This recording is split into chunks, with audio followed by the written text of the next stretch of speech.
Buen día. Vamos a seguir entonces con la segunda parte del tema sinusitis. Y en una primera parte de la clase, de esta clase, vamos a ver algunas particularidades de algunas formas, de algunas localizaciones en sinusitis. La sinusitis frontal rara vez se presenta como sinusitis frontal sola. Generalmente está asociada a sinusitis etmoidal anterior y o maxilar. Y eso es porque estas cavidades que llamamos anteriores, frontal, etmoides anterior y maxilar, tienen sus orificios de desembocadura en una región que es el meato medio anterior, muy próximos unos con otros. Entonces, si hay un proceso patológico que dificulta el drenaje en esta zona, tiende a afectar más de una cavidad. Otro factor a tomar en cuenta en sinusitis frontal, que aparte de los gérmenes habituales, que son los que hemos mencionado en la anterior clase, fundamentalmente neumococo, Haemophilus y Moraxella catarrhalis, esos son los gérmenes predominantes en la vía respiratoria. Aparte de esos que siguen siendo predominantes en sinusitis frontal, aparece como a la par, así igual de importante, el estafilococo dorado. Esto tiene implicaciones a la hora de prescribir un tratamiento. Hay que incluir en el espectro al estafilococo. Como este es un germen agresivo, entonces hay que tener cuidado con una buena dosis y sobre todo la duración del tratamiento. Habíamos hablado de 10 días mínimo, bueno, ahora hablamos de 14 días, 2 semanas en sinusitis frontal. Ahora, en relación a sinusitis frontal, en ocasiones se presenta con un cuadro clínico muy aparatoso que se llama obstrucción ductal aguda. Lo que pasa es que el seno frontal tiene un orificio de drenaje, pero el orificio de drenaje está como al fondo de una forma que tiene el seno frontal como en embudo. Entonces ya hay una zona más estrecha dentro del seno, viene el orificio y en el lugar de desembocadura, que es el hiato semilunar, ya en el receso frontal que se llama, bueno, son detalles. La anatomía, digamos, detallada de lo que son cavidades paranasales se ha disparado con el advenimiento de la tomografía. Pero bueno, lo que necesitan saber ustedes es que a veces se habla en relación al seno frontal de que no tiene un orificio de drenaje, sino un conducto. Esto no es cierto. Hay un orificio, pero un antes y después anatómico hacen que haya funcionalmente una especie de conducto. Entonces, cuando este conducto, que es muy estrecho, se obstruye, en algunos casos es muy difícil que, aunque sea por momentos, deje pasar la secreción. Entonces, se forma un cuadro clínico, se presenta un cuadro clínico muy aparatoso, con dolor muy intenso, que se instala bruscamente en el curso de una sinusitis, es decir, un paciente que puede estar o no con síntomas sugerentes de sinusitis, empieza con un dolor intratable, intenso en esta región. Entonces, esta es una situación donde tenemos que tener imágenes, por lo menos una radiografía, idealmente una tomografía, para ver qué está pasando. ¿Ya? Podemos encontrar signología de sinusitis, como velamientos o niveles hidroaéreos, pero sobre todo hay que tener imágenes porque este dolor de instalación brusca puede confundirse a veces con glaucoma agudo, sobre todo, y neuralgia del trigémino, que también son dolores de instalación muy brusca y muy fuertes. Entonces hay que hacer un diagnóstico diferencial generalmente, y eso implica imágenes. Y las imágenes también nos van a servir para manejar el caso. Muchos de estos terminan en cirugía, o sea, no hay otra forma. ¿Se pueden hacer esfuerzos para descongestionar esta especie de conducto? Sí. ¿Ya? Tiene que hacerlo el especialista. O sea, sería una situación de una sinusitis especial que deberían derivar para que el especialista maneje. Las imágenes, en cuanto a imágenes, para seno frontal y para etmoidal nos sirve la radiografía de Caldwell, que se llama, o frontonasoplaca, que se toma de esta forma. Se llama frontonasoplaca porque aproximadamente la frente y la nariz del paciente están próximos a la placa. La horizontal alemana, que es la línea canto-meatal que están viendo acá, es una referencia, forma una perpendicular con la placa, y los rayos no van paralelos exactamente a esta línea, sino que hacen una inclinación de 15 a 20 grados de esta forma, y con esta técnica se ve entonces de frente, no como en la de Waters que uno ve tangencialmente, sino de frente se ve al seno frontal, como están viendo acá, con sus bordes netos y su radiotransparencia adecuada, igual o mayor que la órbita, que indican que este es un seno sano. Y el área de los senos etmoidales se ve con algunas especies de trabéculas óseas, que ustedes saben que etmoides no es una cavidad. A cada lado hay múltiples cavidades, entonces hay superposición de imágenes. Y todavía más con etmoides anterior y posterior. Por ejemplo, ejemplos de placas con patología. Aquí, velamiento del seno frontal izquierdo con bordes difusos, típico de sinusitis, muy diferente de este otro lado. Etmoide está bien, y aquí también se llega a ver al fondo un arco que corresponde al seno esfenoidal. Bueno, aquí seno frontal, pero con velamiento parcial al lado derecho y nivel hidroaéreo, pero como en gradas, que es muy raro que se ve porque el tabique, si el seno frontal puede tener no solamente un tabique que separa uno de otro, ¿no? Derecha, izquierda, sino dentro de, por ejemplo, en este caso derecha, hay como hemitabiques, entonces pudiera haber así un aspecto de este tipo. Sinusitis etmoidal, ¿qué de particular? Lo primero, a tener presente y recordar que las celdillas etmoidales son el único seno que está al momento del nacimiento, desde el nacimiento, con su forma definitiva, está completamente configurado, pero no con el volumen definitivo. Después, en esa forma definitiva va creciendo, pero ya la forma, es decir, la estructura definitiva la tiene al momento del nacimiento.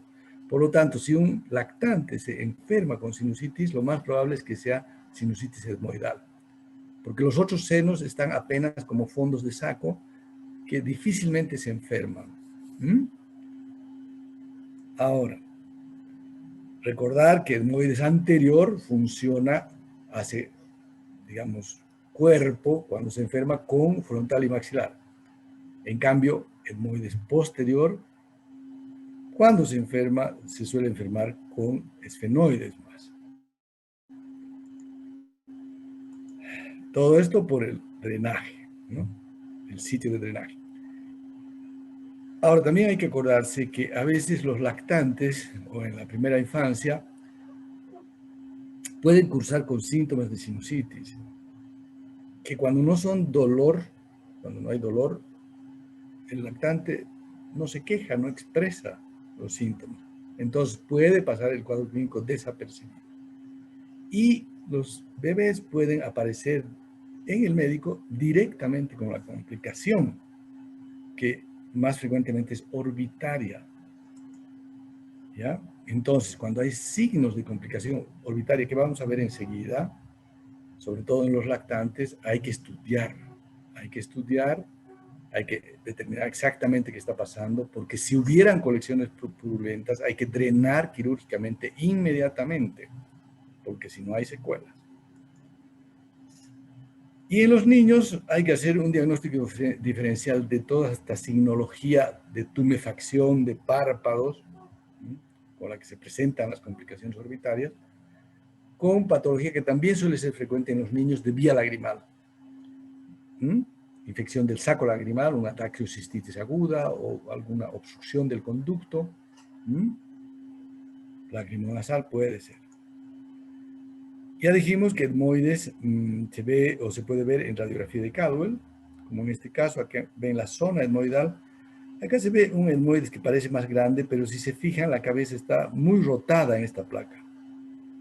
El borde orbitario, fíjense que está muy próximo aquí al borde del cráneo y aquí hay una distancia mayor. ¿Eso qué quiere decir? Que la cabeza está rotada. Entonces, se ve como si el etmoides derecho fuera mucho más grande. Pero lo que les quería mostrar es que el izquierdo está velado. Ahora, ¿es esto anterior, posterior? No sé. Para eso necesito una tomografía. ¿Ya? La tomografía en realidad, como les mencioné ya, es el estándar dorado, el ideal en imágenes para estudiar cavidades paranasales. Aquí estamos viendo una en coronal, órbita con la sombra del nervio óptico, oculomotores, músculos oculomotores, y aquí a la zona etmoidal derecha con patología. Etmoides izquierdo, fíjense el detalle, algunas celdillas con patologías, otras no. Y acá tenemos el tabique, cornetes que están congestionados a un lado, descongestionados al otro lado. Acá este asterisco está mostrando algo en el meato medio. Aparentemente es un pólipo. Entonces, eso está explicando por qué hay problemas en este seno. Y hay también cambios mínimos como este edema, un poquito festoneado de la mucosa del seno maxilar, lo propio acá. Difícil de ver en una radiografía todo esto. Bueno, aquí una tomografía muy antigua, Clínica Rengel, La Paz. Era una época en que teníamos que mandar a los pacientes a La Paz, no había tomógrafo acá. Y estamos viendo etmoides posterior. Este es un paciente que ya tuvo una operación y está con una sinusitis etmoidal posterior. ¿No? Esto no lo veríamos sino en tomografía. En una radiografía de Caldwell solamente se vería un velamiento, no sabríamos si es anterior, posterior, etc. Sinusitis esfenoidal, ¿qué de particular? Muy rara, muy rara. Cuando tenemos una sinusitis esfenoidal, hay que esperar gérmenes poco habituales dependiendo del mecanismo. Como es una cavidad paranasal que está al centro del cráneo, muy protegida, los mecanismos de infección pueden ser raros, atípicos. Vamos a ver cuáles. Una cantidad.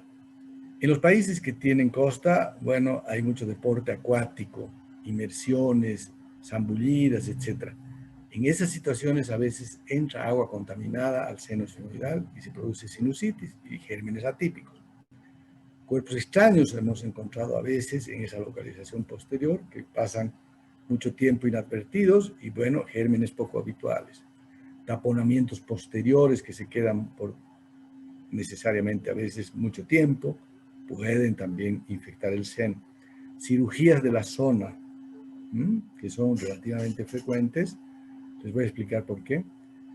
También puede ser, o grandes traumas con compromiso muy grave de los huesos del cráneo, pueden también derivar en un compromiso esfenoidal.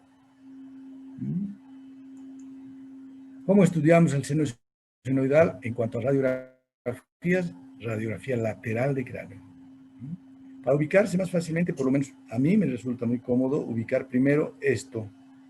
¿Qué es?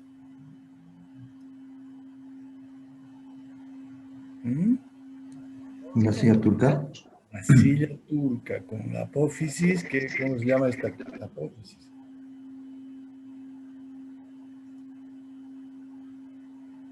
Es la apófisis clinoides posterior. ¿Ya? Bueno, aquí está la hipófisis. Por delante de la silla turca y por debajo de la silla turca ven ustedes esta estructura que está conteniendo aire.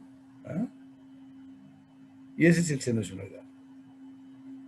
Ahora, si yo quiero estudiar acabadamente una sinusitis esfenoidal, obviamente prefiero una tomografía. Y como una pregunta capciosa, les muestro esta radiografía, que también es una lateral de cráneo, pero con boca abierta, y que se llama radiografía de Caldwell, porque no interesa el resto de la calota, sino esta zona. ¿Y qué vemos acá? Silla turca, y por delante y por debajo, seno esfenoidal, ¿velado o no velado? ¿Qué dice?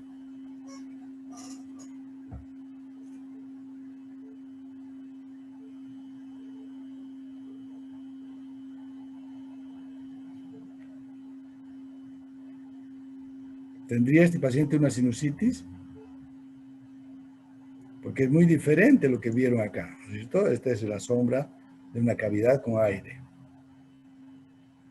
Y acá, muy diferente. ¿Por qué? Sinusitis. No, fíjense que esta es una radiografía que está diseñada para ver la nasofaringe que está acá. Y en la nasofaringe vemos adenoides, esto de acá, son los adenoides que están hipertróficos, pero no tan obstructivos. Aquí la columna de aire se conserva relativamente. Pero esta radiografía la pedimos habitualmente en niños, donde los adenoides son un problema. Y también alguien pudo haberse dado cuenta de que era un niño por la dentición. Fíjense la cantidad de dientes que no han erupcionado. Entonces, este es un niño escolar o preescolar, escolar posiblemente, él no tiene seno esfenoidal. Seno esfenoidal, acuérdense que se desarrolla o tiene un crecimiento significativo después de los 9, 10 años. Entonces, simplemente no está neumatizado el esfenoides. Bueno, vamos a ver la otra parte de esta clase.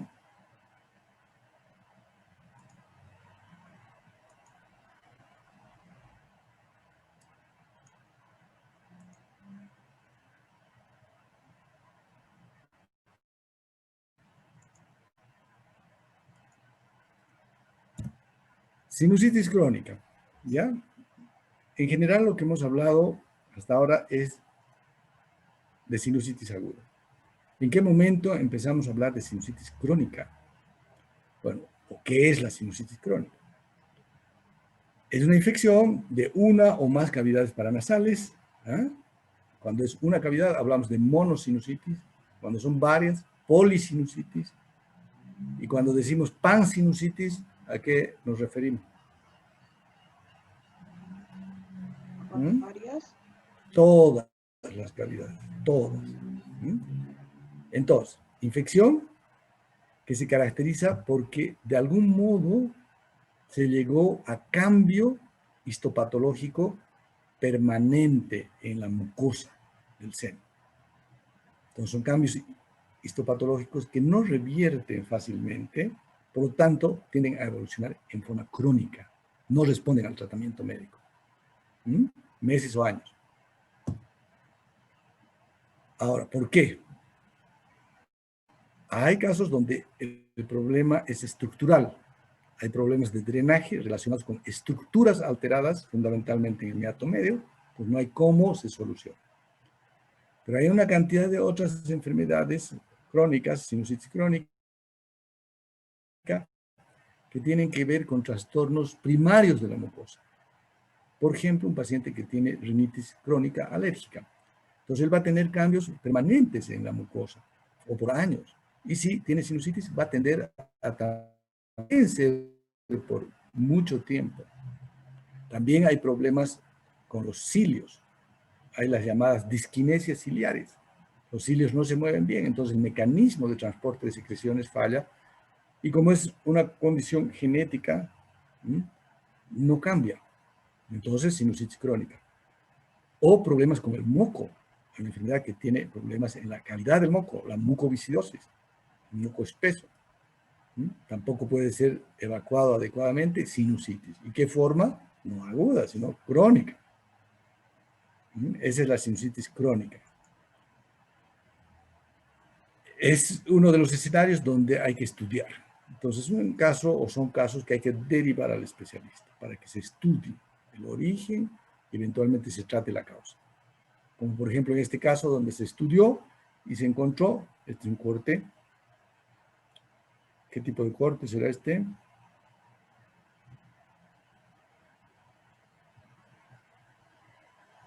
Acá tenemos globos oculares, músculos. Es un corte coronal. coronal. Ya, aquí tenemos el tabique que está con una desviación, una convexidad hacia la izquierda. Y fíjense que esto ha determinado que los cornetes medios, que son estos, sean muy asimétricos.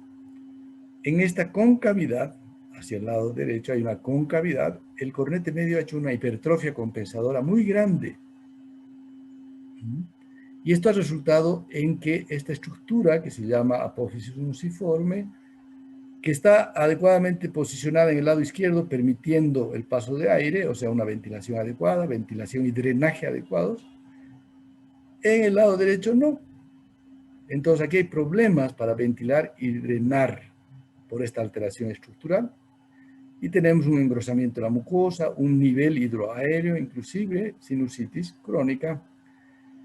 ¿Y quién puede decirme qué otra alteración ha tenido como consecuencia este trastorno estructural en la fosa nasal derecha? Trastorno del cornete medio, que se llama cornete medio buloso, porque es una especie de bula. ¿Qué consecuencia más ha tenido? Y que me indica a mí que este proceso es de años, posiblemente desde niño.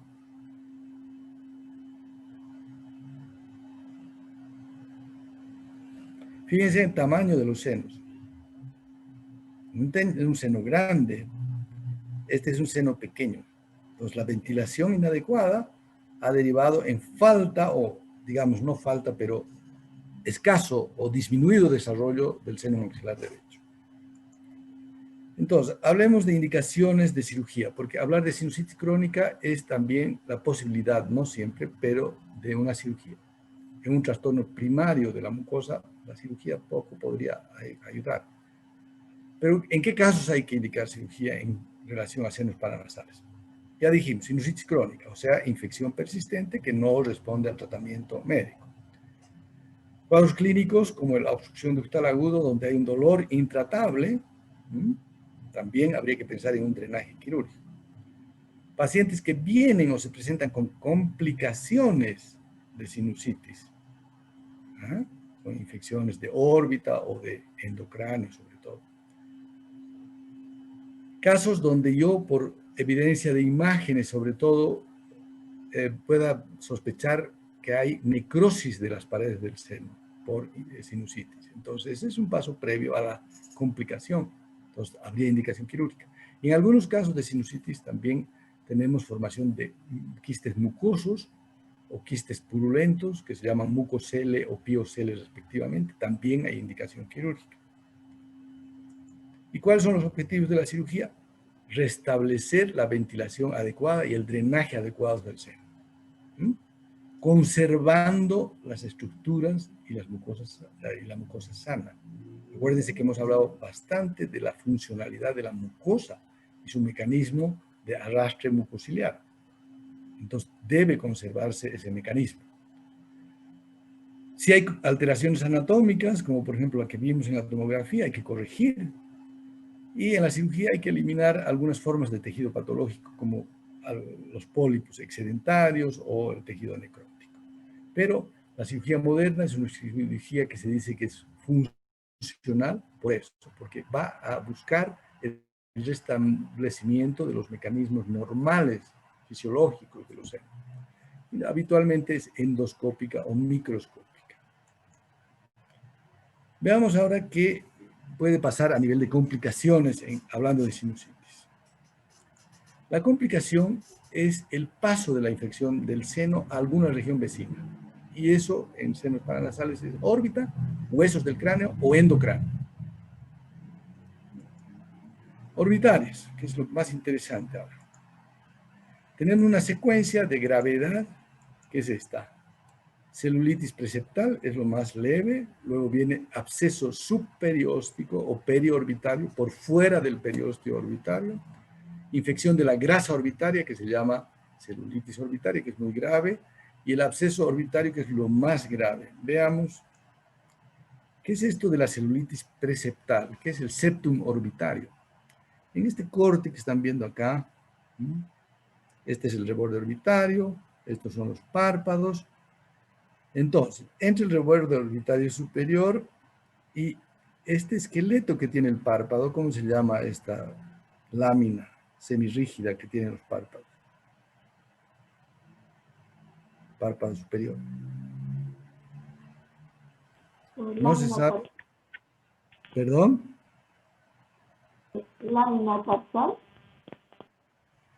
Claro, tarso, lámina tarsal. Bueno, entre ese borde, el borde orbitario, fíjense que hay una estructura fibrosa que separa completamente arriba y abajo la grasa orbitaria de lo que son los tejidos blandos de los párpados. Entonces, la celulitis preseptal antes del septum es la infección o inflamación de estos tejidos blandos, respetando la grasa orbitaria. Entonces, acá vemos también lo mismo en este corte, entonces por delante del septum orbitario. La celulitis orbitaria ya es infección de la grasa orbitaria, por detrás del septum, muy grave. Absceso superióstico, que aquí se ve mejor, ¿ya? Fuera de la órbita, por fuera del periósteo orbitario, menos grave. Bueno, ¿cómo se presenta? ¿Cómo la vemos? En niños y adolescentes más frecuentemente, y típicamente hay tumefacción de párpados, sobre todo el superior, y es un edema que es poco inflamatorio. Es como si se hubiera infiltrado con suero fisiológico el párpado, un poco rojo tal vez. No hay afectación del globo ocular en su posición, no hay exoftalmos. Puede haber edema de conjuntiva. ¿Ya? El edema de la conjuntiva se llama quemosis. O sea que decir quemosis conjuntival es una redundancia, pero es de uso común. Y el globo ocular se mueve bien. El paciente mira a cualquier dirección sin problemas y si yo comprimo suavemente a través del párpado, no duele. Es la única complicación que presentándose así en un niño, por ejemplo, o en una persona joven así, este típico ojito hay que asimilarlo en el diagnóstico diferencial de tumefacciones del párpado. O sea, hay que averiguar qué síntomas tiene y sobre todo no hay que olvidarse, porque lo que pasa es que sobre todo en los niños la gente piensa cualquier otra cosa menos en sinusitis. Piensan en una picadura, en signo de romaña, en cualquier otra cosa. Pero cuando vean a un niño así, piensen en sinusitis. El adulto o la persona joven ya va a contar, no solamente va a tener el ojo con esta tumefacción, sino que va a decir, estoy con catarro, estoy con dolor, etcétera. Eso orienta más. Tal vez él mismo les puede decir, creo que tengo sinusitis, o tengo sinusitis muy frecuentemente, pero ahora me alarma porque se hinchó mi ojo. Bueno, es el único cuadro clínico, la celulitis preseptal, donde no necesitaríamos necesariamente imágenes, sino que podríamos hacer un tratamiento intensivo, buena dosis, buen antibiótico, combinación de antibióticos y control ambulatorio frecuente, y lo más probable es que controlen el cuadro.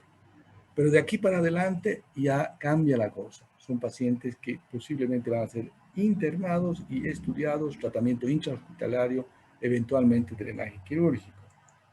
¿Ya? Porque, por ejemplo, el absceso superióstico, que es la etapa siguiente, el solo hecho de que mencionemos la palabra absceso ya indica colección purulenta y debe ser drenada.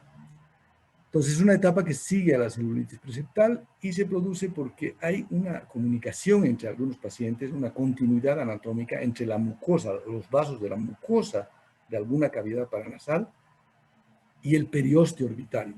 Entonces, por esa vía se produce el paso de la infección.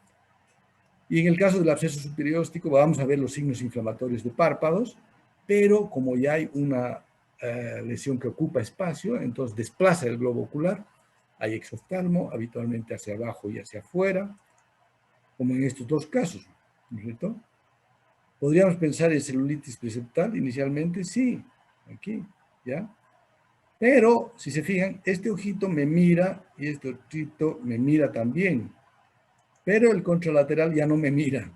¿Eso qué significa? Que está desplazado el globo ocular. Exoftalmo, leve, pero sí hay exoftalmo.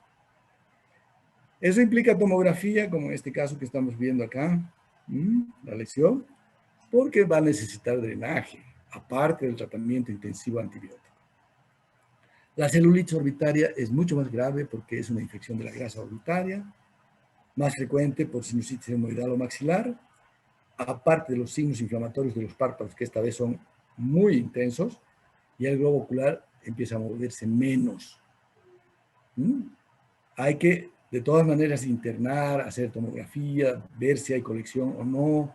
Si no hay colección, tratamiento médico, pero habitualmente intrahospitalario, parenteral, como en estos casos. Este sobre todo, fíjense. Absceso orbitario, la etapa final, ¿no? Entonces, a todo lo que vimos que más o menos de celulitis, se agrega el globo paralítico, es decir, ya no se mueve el globo ocular. Entonces, se paran los párpados y no se mueve. Eso se llama también encastillamiento. Y si ustedes miran la pupila, está dilatada, midriasis, hacen fondo de ojo, papilitis, edema de retina, y lo peor, se quedan agudeza visual y muy disminuida o ausente. Entonces, eso es lo que hay que evitar llegar al absceso orbitario, porque significa que ese ojo se pierde definitivamente. Y por si fuera poco, una vez tratado el cuadro, se retrae ese globo ocular y eso se llama enoftalmo. Entonces, esto hay que evitar llegar a esta etapa y si, bueno, llega con absceso el paciente, hay que drenarlo inmediatamente, como en este caso, fíjense este niñito, párpado superior e inferior, y esta es una quemosis monstruosa, el edema de la conjuntiva. Tomografía inmediatamente y absceso orbitario con nivel hidroaéreo, y en el etmoide se ve esta última celdilla o penúltima con solución de continuidad en su pared ósea, que es lo que explica por cómo pasó la infección a la órbita. Cirugía de inmediato, tratamiento médico, etcétera, etcétera, precoces. Y esto es para mostrarles el enoftalmo, ¿ya? Alguien podría pensar que, bueno, se perdió la vista, muy malo, malísimo, pero bueno, quedará el globo ocular. No, queda así. Esto requiere una prótesis ocular. Complicaciones craneanas mucho más raras, infecciones del periósteo, sobre todo en la área frontal, o abscesos superiósticos o epicráneos también que se llaman, pueden ocurrir, osteomielitis, que es muy grave. No lo vemos muy frecuentemente este grupo de complicaciones. Y las complicaciones endocraneanas, como abscesos de todos los tipos, extradural, subdural, cerebral, meningitis, tromboflebitis del seno longitudinal cavernoso, muy raro, pero muy grave. Esto lo va a ver en neurología. Hay que saber simplemente que este conjunto de infecciones endocraneanas puede corresponder a sinusitis. ¿Ah? Entonces es un tema a descartar cuando un paciente llega con un problema de este tipo. Muy bien, vamos a dejar un espacio para sus preguntas. ¿Qué dicen? ¿Qué dudas tienen?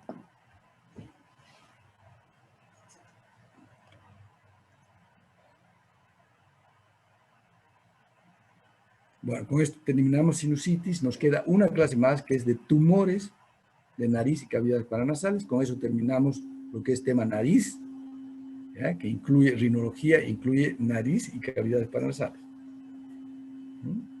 O sea, ya dieron el primer parcial hasta oído, todo oído. Segundo parcial es todo nariz. ¿Ya? Los temas están en campos. Ahí está el contenido. Aprovechen que este año el contenido ha sido, por razones de la virtualidad, reducido. Es la oportunidad que tienen para sacarse buenas notas. Ya tienen la mayoría una nota o buena o muy buena, más su práctica, que también por la virtualidad ha derivado en notas buenas en general. Entonces, si actúan estratégicamente, el contenido ahora es poco, estudien bien, se sacan una buena nota y ya van a tener una nota de presentación buenísima. Pero no se conformen, la idea no es 50 más 1. Aprovechen de sacarse una buena nota. Es importante tener en el currículum notas buenas. No se descuiden, no se descuiden. A veces yo veo casos dramáticos, he visto muchas veces, gente que tiene presentación de 40 y tantos. Se confían, no estudian y no alcanzan el 51. Eso es terrible. Aprovechen de estudiar, sáquense una buena nota. ¿Qué dudas?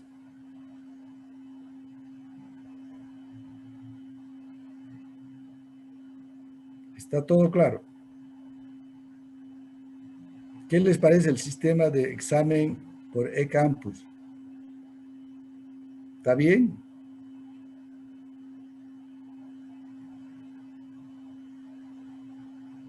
¿Qué dice? Sí, doctor, yo creo que está bien cómo están manejando los doctores el campus, el tiempo. En los primeros parciales sí hubo dificultad, pero creo que ya se solucionaron esos temas. Hasta el momento todos los hemos dado bien. Les recomiendo revisar su conexión con eCampus. En el anterior examen, una de sus compañeras me pidió habilitación porque no estaba habilitada 5 minutos antes del examen. Entonces, por favor, que eso no ocurra. Si están con alguna duda, avísenme oportunamente, no 5 minutos antes del examen. ¿Ya? Yo la duda que tengo es que creo que se me ha ido la mano en el anterior examen y lo he hecho muy fácil, ¿no? ¿Qué dicen ustedes? Bueno, el que calla otorga. Conste. Ustedes han dicho que ha sido demasiado fácil. Ya. Lo que pasa es que el objetivo en esta gestión, o los objetivos, es que tengan conocimientos bien concretos, que les permitan manejar las patologías de la menor manera posible. ¿Ya? En otros años, las autoridades tuvieron una serie de exigencias que un poco discutibles. Por ejemplo, un año nos prácticamente prohibieron los apuntes. Nos dijeron, no puede ser estudio por apuntes. Tiene que ser del libro. Entonces ha habido gestiones donde ha sido libro, ¿no? Por ejemplo, diamante. Entonces, dice, rinología, todo el capítulo de la nariz del diamante, todo. Medio complicado. Entonces, de esa parte ustedes han salido beneficiados.